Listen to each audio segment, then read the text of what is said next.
defending champion, weighing at 190 pounds. Let's give it up for Courage is not the absence of fear, but the willingness to confront it head-on. Through persistence, we discover the power within us to overcome any challenge. This year, be determined to join the League of Homeowners and take advantage of the add-on homes property listings as we journey with you to overcome looming challenges with our flexible payment plans and affordable product offerings. Stand your ground. Become a homeowner today. Subscribe to Add-on Homes. Building cities, communities, and homes.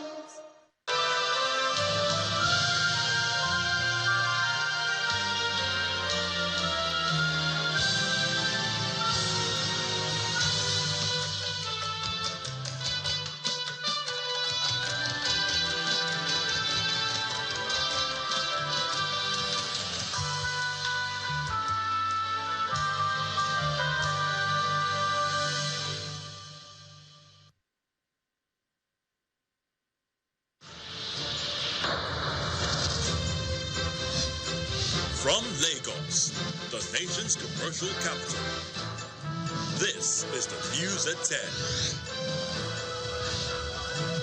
Live from Channels Television. Reporting tonight, Melinda Akilami.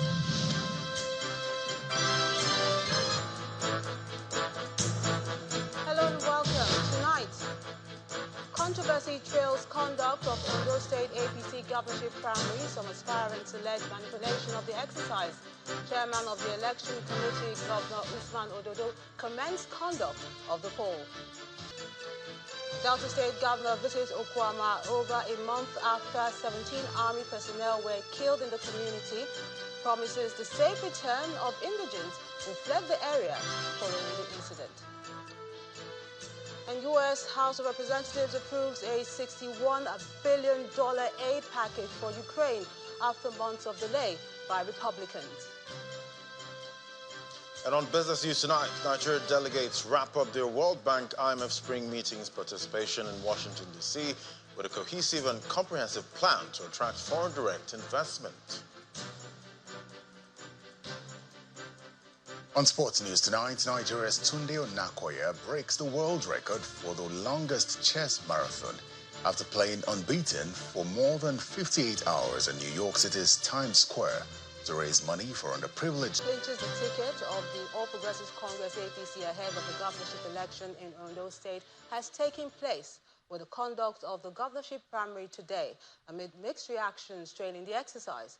While some voters expressed optimism on the process, others expressed disappointment, saying the eventual result will not be accepted by other aspirants.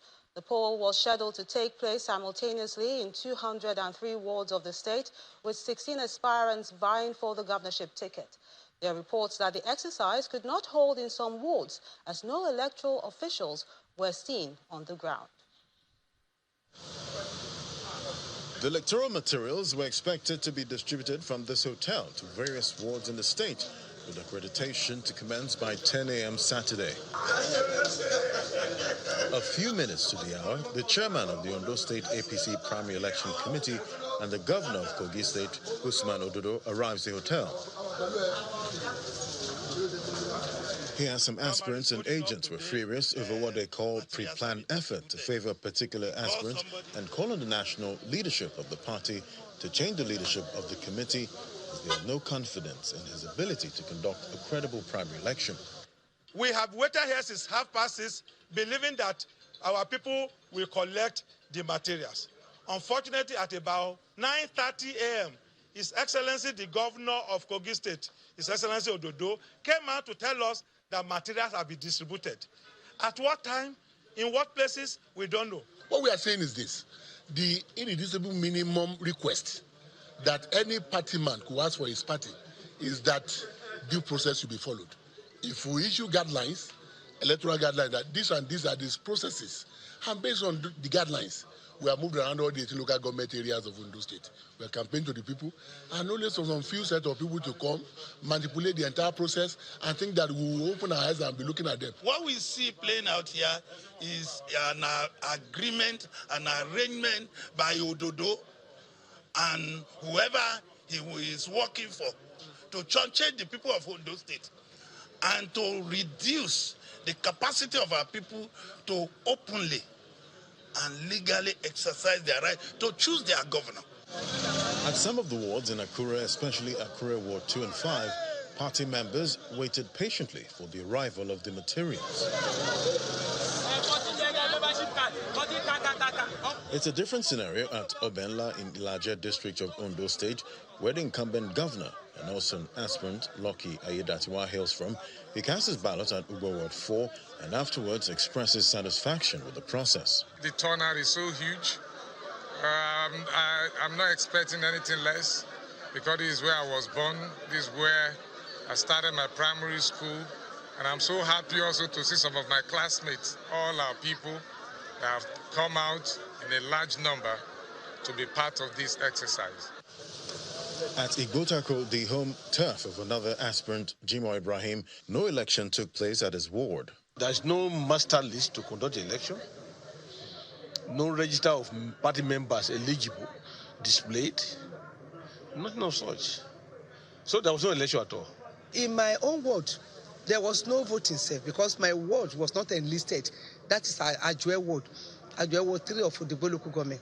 You know, this set of people again that disrupted the election somewhere, they came to the ward. Despite the fact that they knew that that place was not enlisted among the ward that will vote. They are not qualified because their name was not in the list. It was expunged, directly from Abuja. And when it happens like that, then nobody should even be on the field. With a different ambience coming from the stakeholders in different locations of this primary election, no one can say what becomes of the whole exercise. But in all, the people are counting on the leadership of the party to determine what happens next.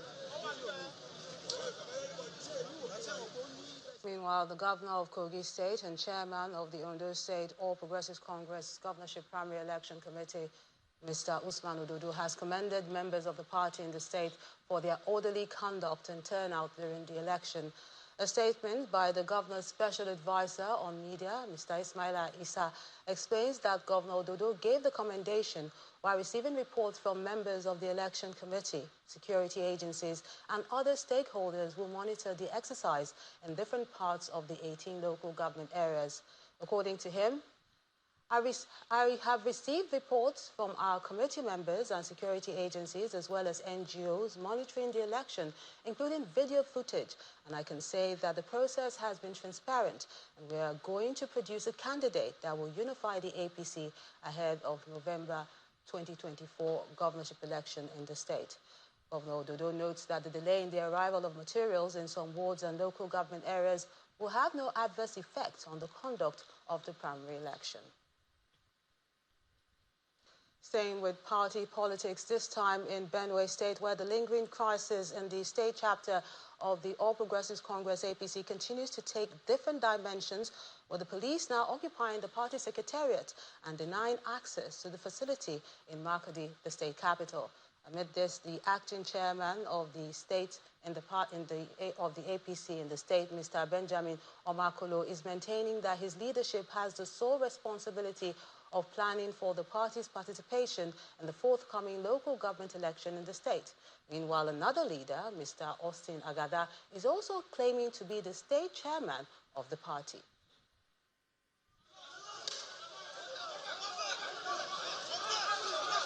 In February 2024, the state chairman of the All Progressives Congress in Benue State, Mr. Austin Agada, was attacked by youths.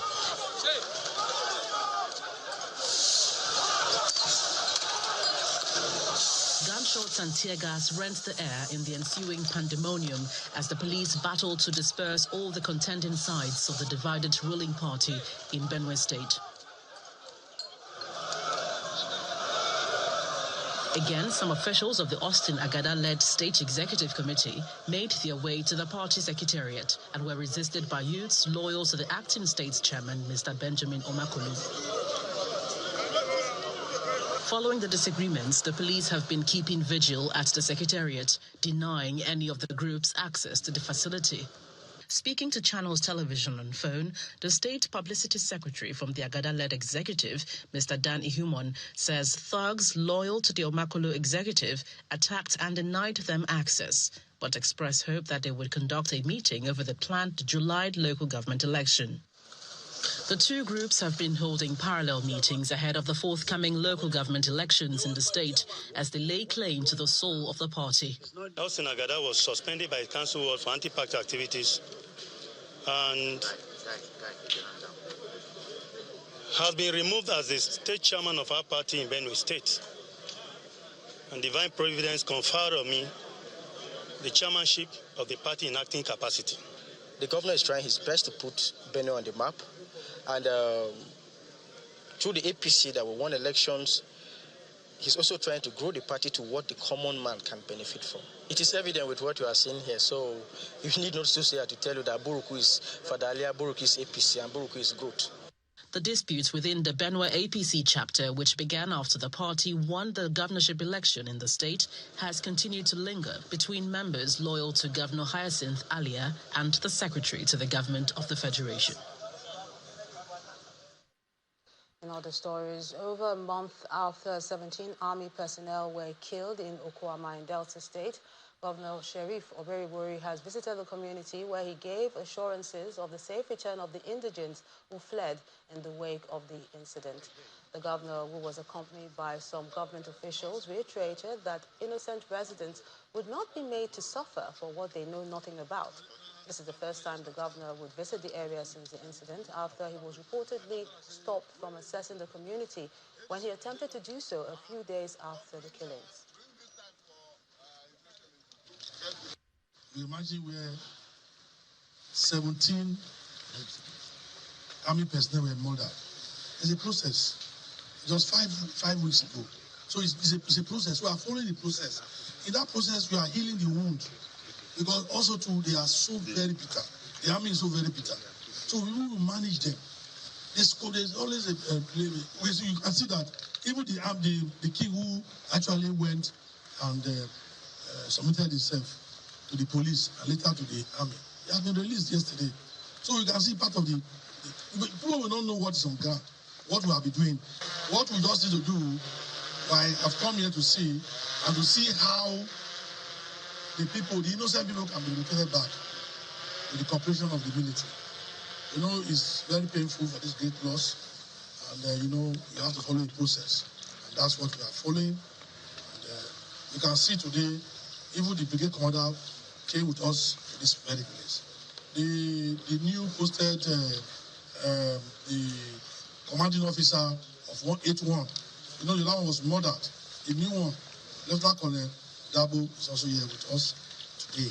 So you can see we have synergy between the government and the security agencies. Mr. President, the Chief of Army Staff assured that no innocent person will be victimized.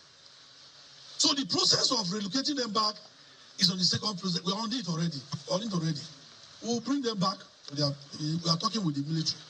So it's not a day job. So we are working seriously.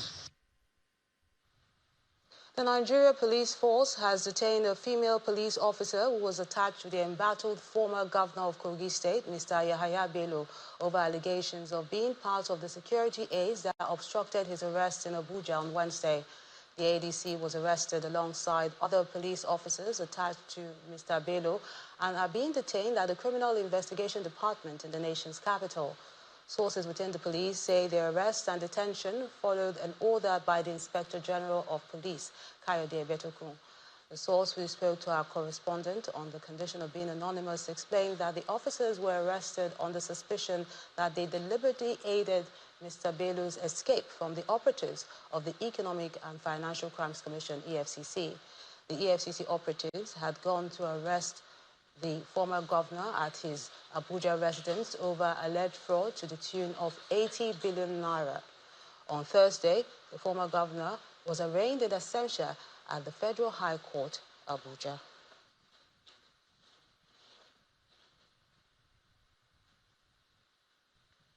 In part two, after the break, The Edo State Basic Sector Transformation Program, Edo Best, gets the attention of the World Bank Implementation Support Mission. That's in a moment. Stay with us.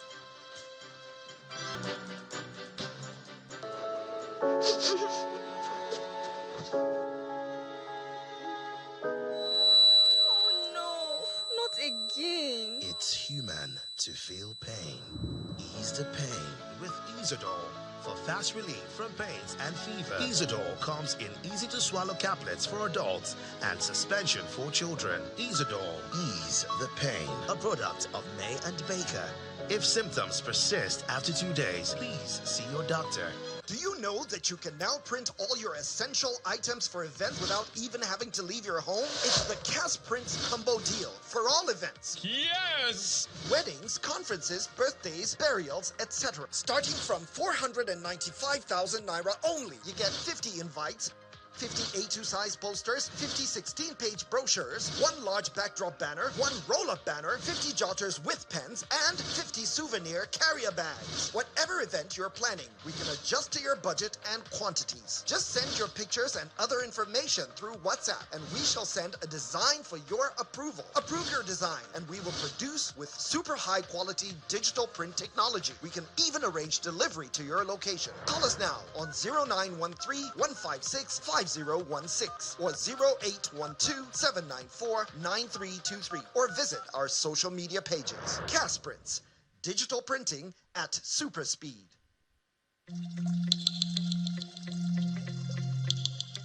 The Duchess International Hospital caters to every aspect of a family's health needs. A one-stop shop for maternity and child health services, emergency medicine and critical care, medical and surgical subspecialties, dental and eye care, and a range of other subspecialties and services, all available at a single location right here in the heart of Ikeja. And it really doesn't matter if you're paying out of pocket using your HMO or private insurance. We focus completely on providing that world-class affordable healthcare for all the family at all times.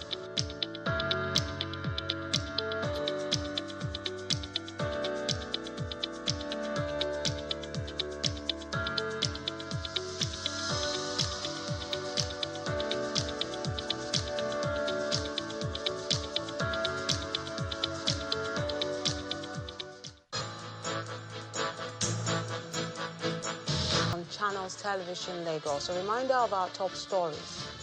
Controversy trails conduct of Ondo State APC governorship primary. Some aspirants allege manipulation of the exercise.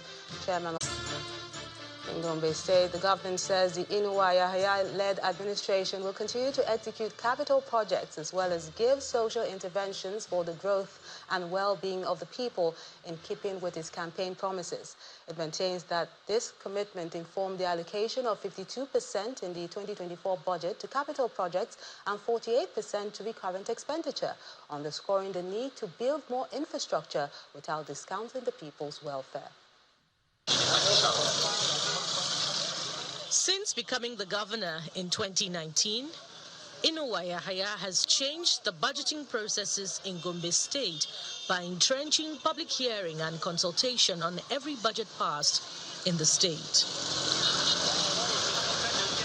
According to the Budget and Economic Planning Office, the Three Arms Zone project worth 43 billion naira is one of the outcomes of such public consultations and not an imposition by the state government. This is how this three arms zone was conceived. It was an idea, a suggestion by stakeholders, and these stakeholders are the CSOs, that is civil society organization and decision institution, that suggested to the government through the dialogue that the Ministry of Budget and Economic Plan normally has with, as at then it was called the Budget Office. The ministry was not there, but during their own dialogue with the citizens of Gombe State, this was suggested. So it was not imposed by His Excellency the Executive Governor of Gombe State. Citing Gombe's 10-year development plan as a roadmap for its activities, The Commissioner for Budget and Economic Planning insists that Inuwa Yahaya has carried out a record number of projects in critical sectors of the economy before delving into the Three Arms Zone project. While highlighting various social interventions such as distribution of palliatives for a record 17th time in the 2,988 polling units of the state, the Gombe state government says it is not losing sight of capital projects in the state as one of the states on the rise in Nigeria. If you say share the money, there are people that share the money. Go to other places where they are sharing the money. They will share the money and the money will finish. At the end, you will not see anything. I believe each and every one that is following what we are doing in Gombe State, he knows that. There is not any sector that this man did not touch and worked. And his first salary as at one due. It's hardly you see us crossing 25, 26 without getting salary. But go to other states and see where they are on about 3 months salary, 4 months salary have not been paid. This is Bauchi Motor Park, the proposed site for the Three Arms Zone, consisting of a High Court complex, State House of Assembly complex, and expansion of governor's offices, the tripod on which democracy stands.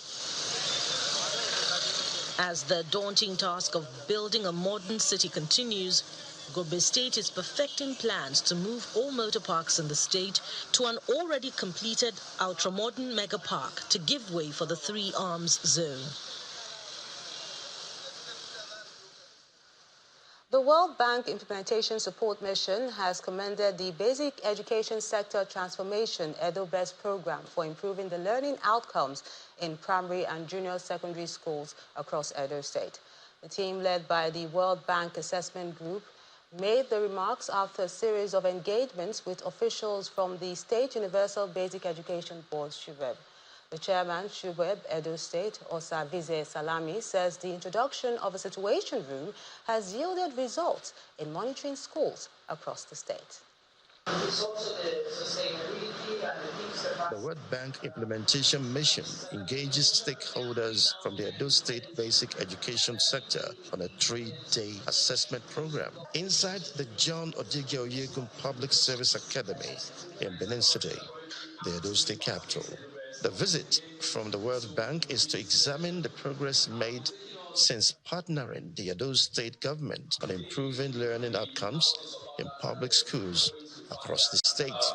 We have 100% of our primary schools implementing Edo-Best. The team leader of the World Bank mission, Martin De Simone, is positive with his assessment after the meetings. What we see is that the interventions, including the use of the structured pedagogy program, the visits by learning and development officers, which are basically coaches that train the teachers on a daily basis, and the use of the tablets are associated with better results, especially for math and for verbal reasoning for children in the early grade. The World Bank delegation makes the last stop of their visit at the office of the Edo State Universal Basic Education Board, SUBEB, also in the state capital. Here is a facilitated tour with most of the attention drawn to the Edo-Best situation room.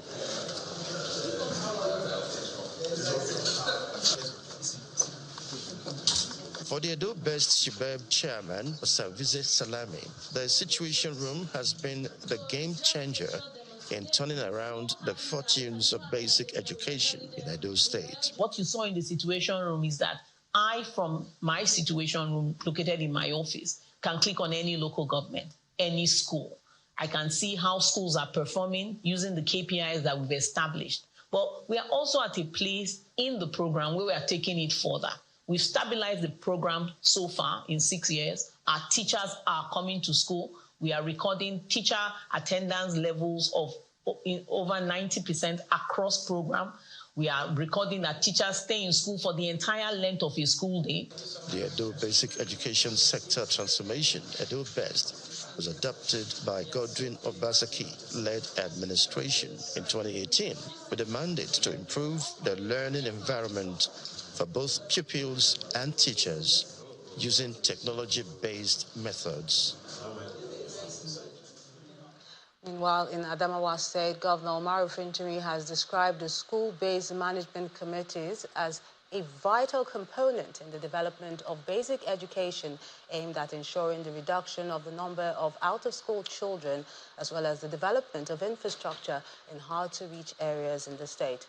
The governor said this during the disbursement of funds by the World Bank-funded Global Partnership for Education in collaboration with the State Better Education Service Delivery.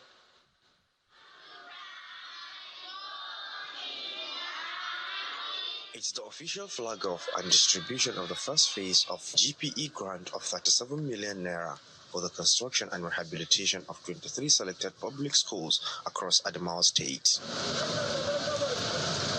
Governor Umaru Fintiri is represented by his deputy, Professor Tapwa Farauta, who arrives at the venue where members of the schools-based management committees, education secretaries of the 21 local government areas, Federal Ministry of Education and World Bank officials are already gathered. The Commissioner of Education and Human Capital Development, Garba Pella, sets the tone for the event. The GP school grant is a special grant that is meant to turn around the infrastructural base of our schools across the state. It will run in phases. So this is the first phase. We have a provision for attending to about 23 schools in the first phase. Yet, new structures to be built of 3 classrooms with wash materials, while 15 renovations in schools.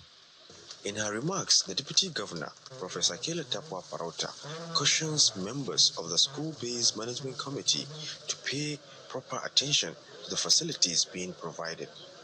We are not just putting our monies in education because we do not have other things to do. We are putting our monies in education because the new and the greater Adamawa State belongs to our next generations, whom we are raising by educating them properly. So we charge you today to ensure that the entire funds that are being sunk into the educational system does not go down the drains. The infrastructure we will be raising through the renovation and the building of new schools should be well guarded. The GPE school grant is a special funding to turn around the infrastructure base of schools, reduce the number of out-of-school children, develop infrastructure in hard-to-reach areas, and improve basic education. The occasion we are witnessing today is import making, as we are about to witness a transformational change of schools infrastructure that are underserved and are hard to reach, and in the rural areas that have been selected and prioritized either for construction or rehabilitation and are to be provided with basic amenities. We have been contributing all this around the community, but for now, government have assisted us. So we are very happy, very glad with the state government. Professor Farauta hands over the symbolic checks to the local government SBMC chairman for the 4-year grant, which is expected to contribute to the overall development of the basic education in the state. More on education, this time in Abuja, where stakeholders in the university system are being urged to provide an enabling environment for young minds to succeed.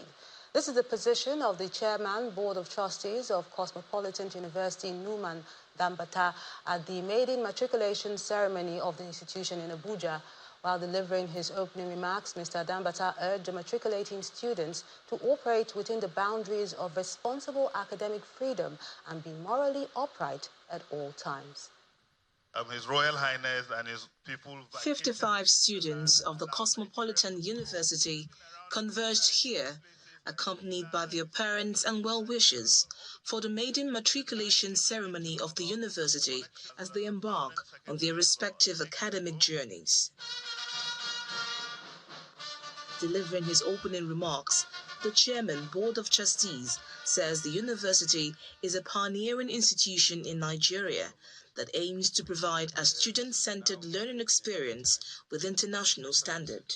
As you are aware, today signifies a remarkable milestone in the journey of Cosmopolitan University Abuja, which began with a vision of creating an institution that excels in academic excellence while fostering a culture of innovation, diversity, and inclusivity.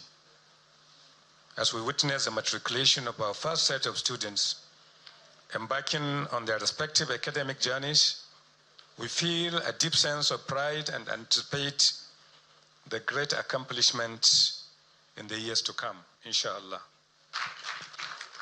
The Vice-Chancellor also charged the students to work hard and take advantage of the opportunity presented to them to excel. So students, I encourage you to engage with all the facilities and all the opportunities that Cosmopolitan University offers. Grab as much knowledge and skills as possible. Play with all the technologies. Play with the topics. Be curious. Be academically curious.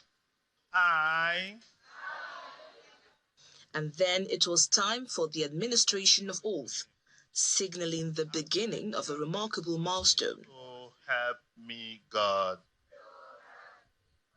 Congratulations. You may sit down.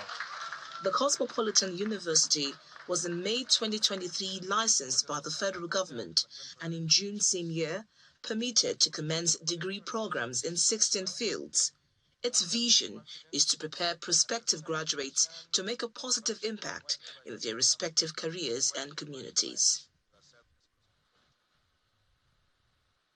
Still ahead on the news at 10, Nigerian delegates wrap up their participation at the World Bank IMF spring meetings in Washington, D.C. with a comprehensive plan to attract foreign direct investment. That's on Business News. Please join us again.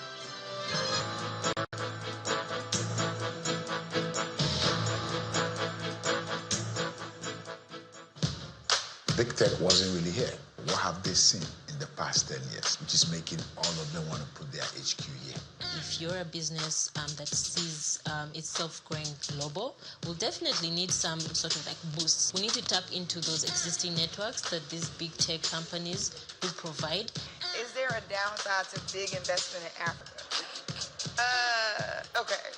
It's a tricky question. We want to be like Amazon, we want to be like Google. Like, this is not, we are not looking to sort of be just another player. For me, big tech is something highly controversial. I see the value of it, but I also see that Africans should stop playing second fiddle to some of these organizations and have the confidence to start building our own technology. They've seen how we are using the limited resources we have to solve real problems. They've seen indigenous tech startups achieving things that took them years to figure out.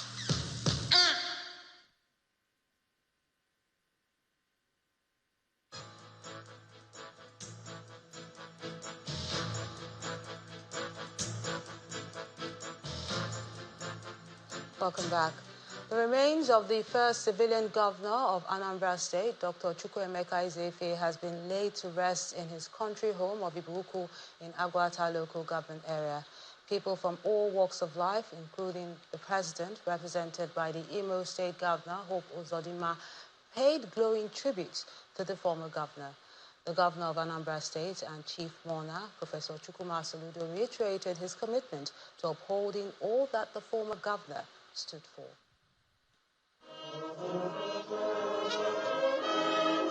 Family, government and people of Anambra State bid farewell to Dr. Chukwuemeka Ezeife, the first civilian governor of Anambra State in the Third Republic, as his remains are set to be laid to rest in his country home of Iboku, Agwata local government area.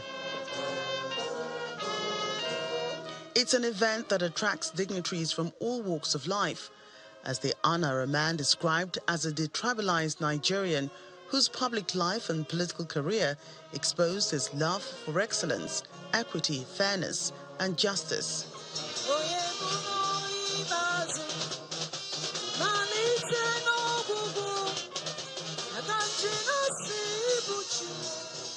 The Salvation Army denomination conducts the funeral service with songs, Bible readings, testimonies and praises, and a timbral display by the Igboku Corps, all parts of the ceremony.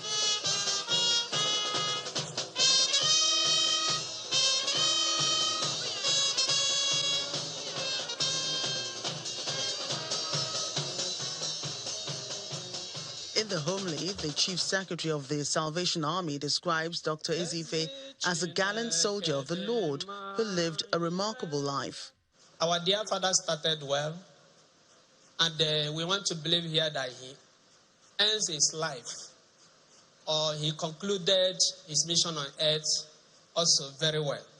The Lord said I should tell the family to follow the legacy their father has left behind.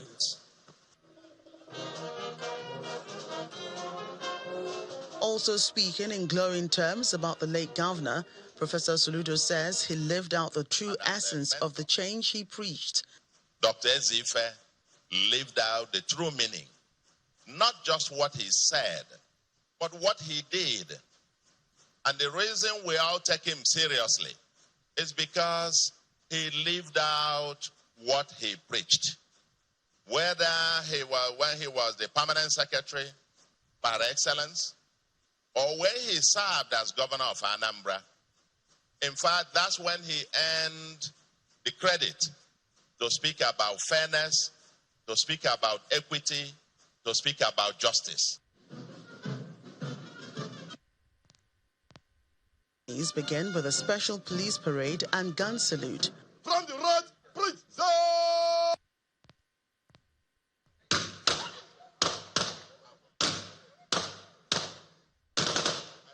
After which the casket is taken to his final resting place, where a graveside tribute is given by President Bola Tinubu, represented by the Imo State Governor, Hope Uzodimma. His outstanding qualities, rare attributes of his simplicity, people-oriented mindset, and deep sense of connection to his people, humility, statesmanship, honesty, and love, among others, are worthy of emulation. And another by his son. Beyond his political career, Daddy was a loving father, a wonderful husband to my three mothers, Njideka Ezeife, Grace Ezeife, Onyedi Ezeife, and a loyal friend to me, his son, and to those who held him in high esteem. Dust to dust. The dust-to-dust rites concludes the burial ceremony of a man whose 86 years on earth are described as nothing short of remarkable, meaningful, and impactful. To Mr. Governor of Anambra State. Yes, the Chief Barrister.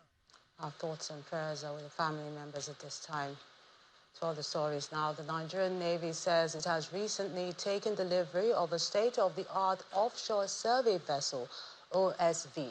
A statement by the Navy's Director of Information, Commodore Adam Saliu, explains that a French shipbuilding company successfully delivered the cutting-edge OSV 115 vessel to the Nigerian Navy in Apapa, Lagos on April the 17th.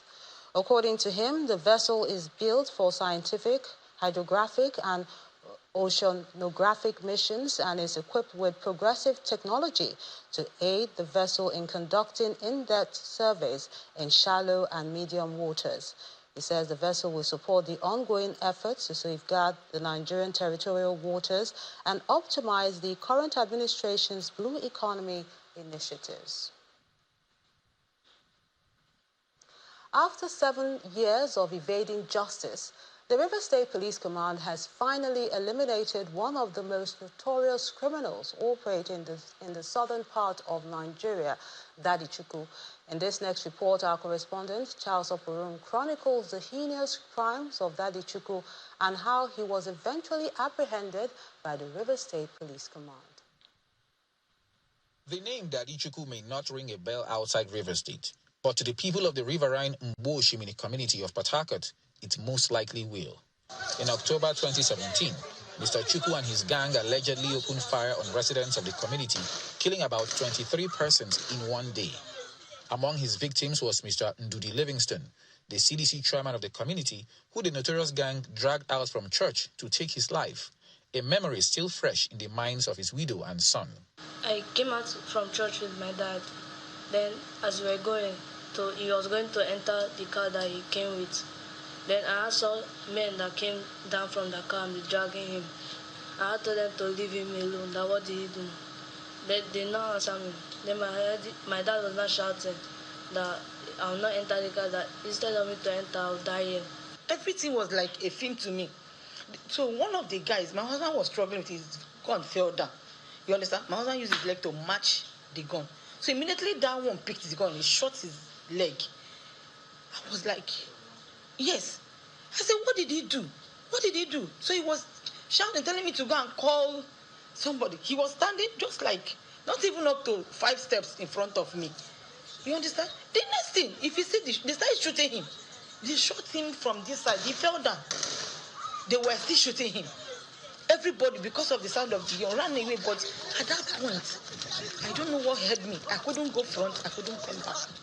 So even the guys were still there. When I rushed him, the clothes I wore that I still kept with blood. When I rushed him, some of my church people now came out. They were still there. They had to go and wait for him.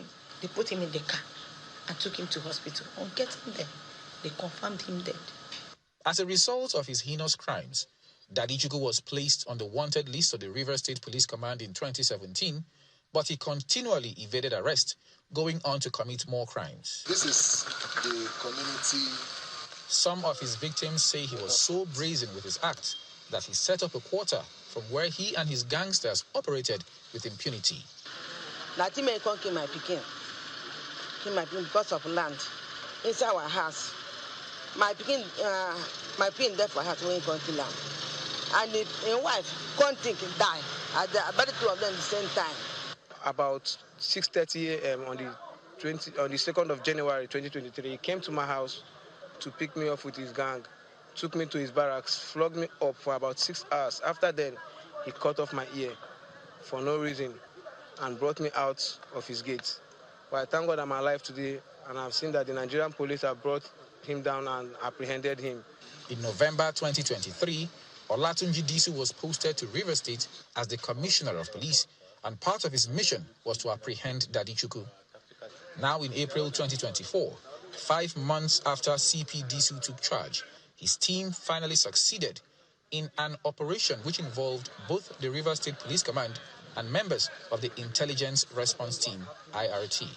At the parade, Mr. Livingston's widow tearfully identifies the car which her husband's killers drove to the church. The moment I sighted this car, the memory entered my head. But what they did to my husband that 13th of January.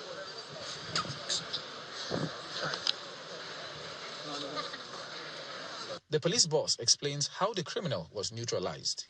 He had been on the wanted list of the command since 2017. And what caught my attention was the fact that on a particular day, he went to a church and he picked out a man, that the CDC chairman of that community, in the presence of his wife and children and members of the church. They shot and killed the person. So while investigations, we discovered that the person responsible for this had also been on the wanted list of the command because he killed 22 people and some other crimes he has committed. Daddy Chukwu is the 5th wanted suspect taken out under Mr. Disu's leadership, an average of 1 strike per month. This makeshift bridge and the water served as some sort of getaway for Daddy Chukwu and his gang members. Their boats used to come here, and from here, they would make their way into the open river and beyond. The River State Police Command, under the leadership of CP Olatunji Disu, did eliminate Daddy Chukwu in April of 2024, after having been on the wanted list since 2017.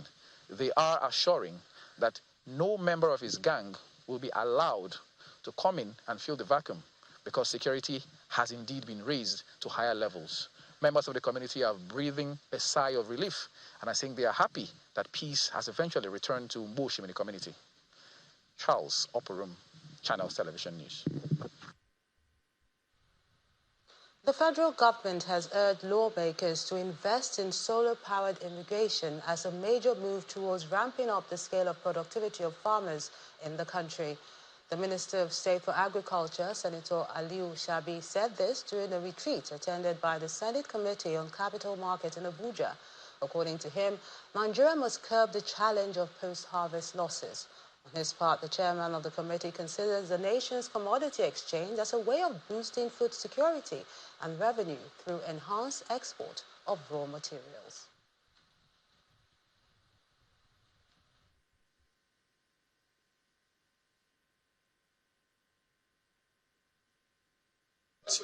There are solar-powered irrigation pumps that members of the National Assembly can use as part of their constituency program to empower their farmers who are involved in dry season farming, so that together we can increase our production and increase the volume of food available, thereby reducing the impact of the food inflation and, of course, guaranteeing food security for our citizens. Of course, the President is also upbeat about our low mechanization, and so we're having programs to deal with increasing our mechanization.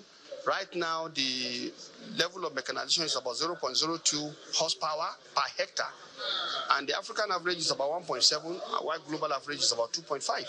So we now have a benchmark that we should use to increase our mechanization for our farmers, and I think both the federal government and subnationals are doing so much on this front. Government, be it the executive and legislature, should work in harmony to ensure that commodity exchange in Nigeria is strengthened the way it is all over the world, globally.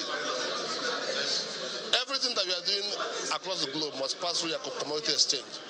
We should be able to deal with the issues of exporting the finished product instead of exporting our raw material. Even in crude, we export crude only for us to bring it back into the country as a finished product. That should stop. Time to find out what's happening in the world of business. Laddie Williams has all those details.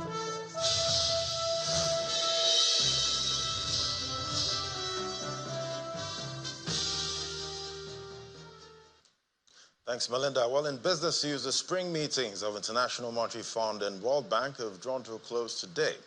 And during a briefing with the press, the Nigeria delegation led by the Honorable Minister of Finance, Mr. Wale Edun, said that President Bola Ahmed Tinubu's administration has a cohesive and comprehensive plan to attract foreign direct investment.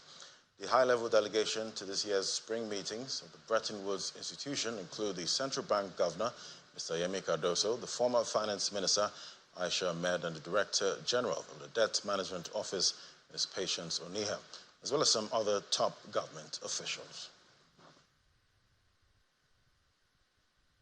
And straight to the markets now. Foreign exchange trading at the FMDQ exchange closed positive this week as the total turnover of foreign forex transactions carried out increased by 193% week on week to $1.38 billion as of April the 19th. The week-on-week jump in the total turnover was largely driven by a 196% or $913 million increase in FX spot turnover and the 18.05% or $1.6 million increase in FX derivatives turnover. Meanwhile, at the Nigerian Autonomous Foreign Exchange fixing, the Naira appreciated by 6.89% to 1,143 Naira 64 kobo against the dollar at the official exchange rate window, in contrast to 1,222 Naira 47 kobo recorded in the previous week. Meanwhile, Nigeria's FX reserves declined considerably this week as gross reserves fell by $502 million week on week to a 7-year low of $32.11 billion as of 18th of April. According to the central bank, the decline in the country's external buffers is largely due to debt repayment, as well as some other obligations carried out by the financial market regulator at the forex market. And the domestic stock market ended the third trading week of April in the red, as profit-taking in mostly banking stocks continued to take toll on equities' overall performance at the NGX. As a result, the market's main index fell by 2.71%, bringing the month and year-to-date performance to negative 4.8% and 33.1% positive accordingly, while the market cap reduced by 1.57 trillion naira. Sector performance was mostly negative as the banking index recorded the most significant weekly loss, followed by the insurance counter, industrial goods and consumer goods indices, while the oil and gas index was unchanged. However, despite the overall market decline, trading activity level was positive with a 41.1% increase in total volume of shares and a 12.8 week-on-week rise in the overall value of trades. Morrison Industries led the pack of 13 gainers with a 45.31% price appreciation, while GTCO topped a list of 62 losers with a 19.08% decline, while the trio of Axis Bank, UBA, Zenith Bank were the top three most actively traded stocks for the week. And at the NASD OTC securities market, its performance ended the third week of April positive as the index climbed by 1.41% week to date, while the market's overall value increased by 20 billion naira. At the same time, the volume of securities traded this week fell by 98.58%, in contrast to the previous week of 3.27 million. Value traded was down by 72% to 331 million naira, while the number of deals carried out was at 95. Top advances for the week are Aradol Holdings and Capital Banco, while the top decliners as UBN Properties, which also emerged as the most traded securities under Central Securities Clearing System.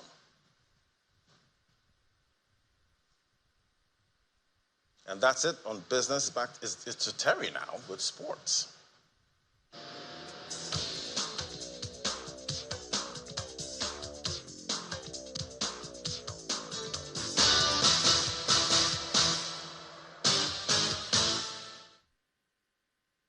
Well, thank you, Ladi. Manchester City bounced back from the disappointment of the Champions League quarter-final exit to Real Madrid with a 1-0 victory over Chelsea in the FA Cup.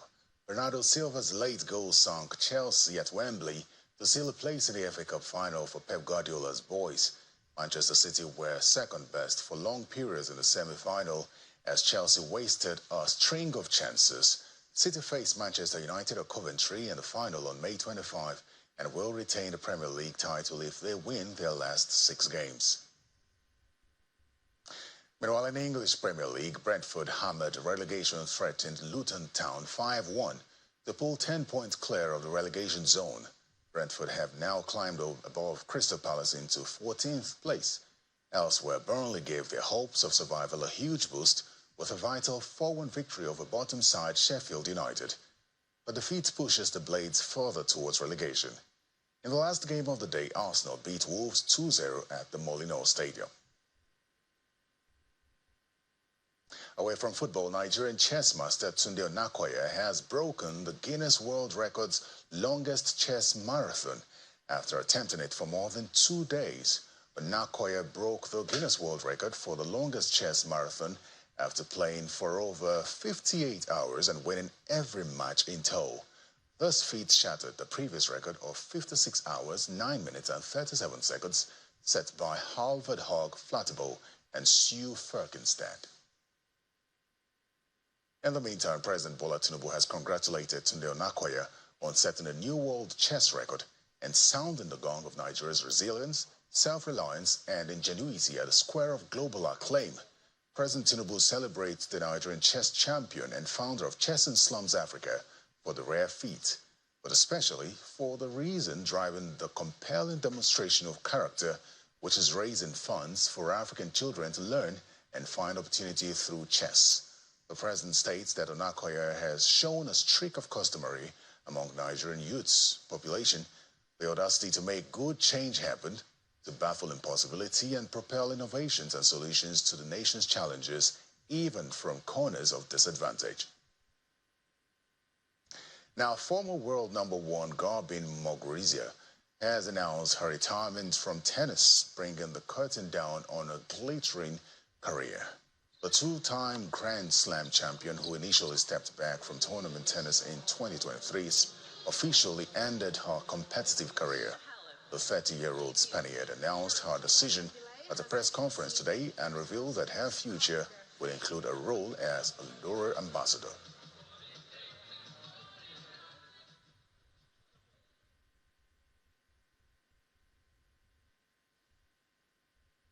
The Paris 2024 Olympic flame made an overnight stop at the ancient Acropolis in Athens a week before its handover to the Games organizers.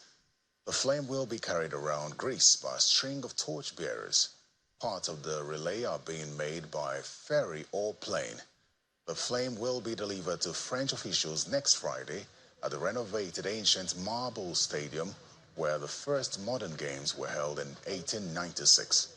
The flame is due to reach the southern French port city of Marseille on May 8 and will travel through France in the build-up to the July 26 opening ceremony in Paris.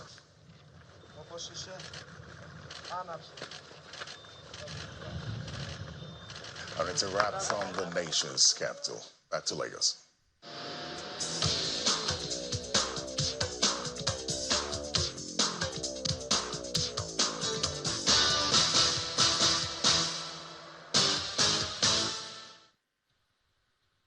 Many thanks, Terry. On the international scene, the Togo Parliament has given the final approval to a new constitution extending the president's term.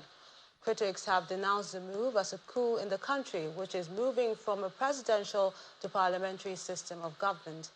President Faure Yasingbe's supporters argue that the changes reduce his powers by transforming the presidency into a ceremonial position. According to the opposition, the new move would enable the president to remain in office until 2031, after which he could be appointed to the new position of President of the Council of Ministers, in effect, Prime Minister, continuing his family's 57-year-old rule. He came to power in 2005 after the death of his father, who had been president since 1967. A military base in Iraq housing pro-Iranian militia has been damaged in an explosion, killing 1 and injuring 8. The militia, called the Popular Mobilization Forces, have blamed it on an attack. Yet, Iraq's military reported no drones or fighter jets in the area before or during the blast. The explosion, which occurred at Kausul military base this morning, comes amid heightened tensions between Israel and Iran. It was being used by the Popular Mobilization Forces as the PMF, a paramilitary dominated by Iran-backed Shia Muslim militia. The Iraqi military is investigating the cause of the explosion and fire at the base.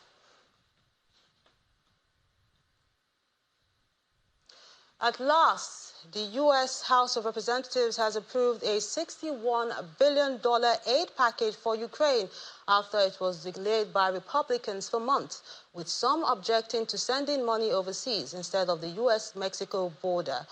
The aid is needed desperately by Ukraine, which heavily relies on Western weapons as it struggles to fight against Russia's invasion, where Ukrainian soldiers are running low on arms in their fight.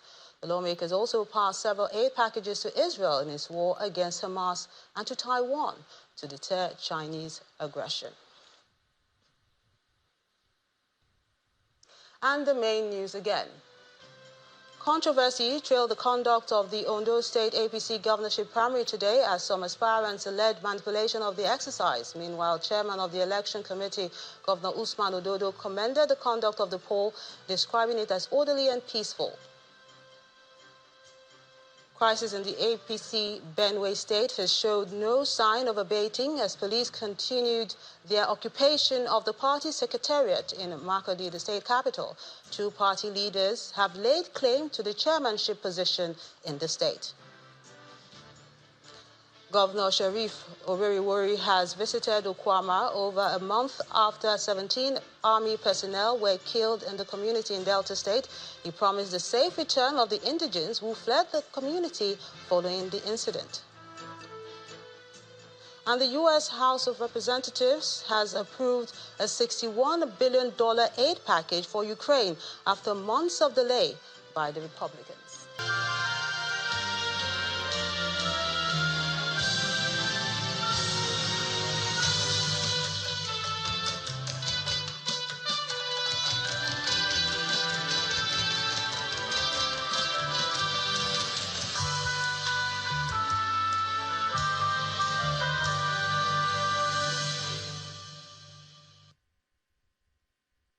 Did you know the nation's capital has a complaints commission? Well, yes, it does. And we have quite a few questions for the commissioner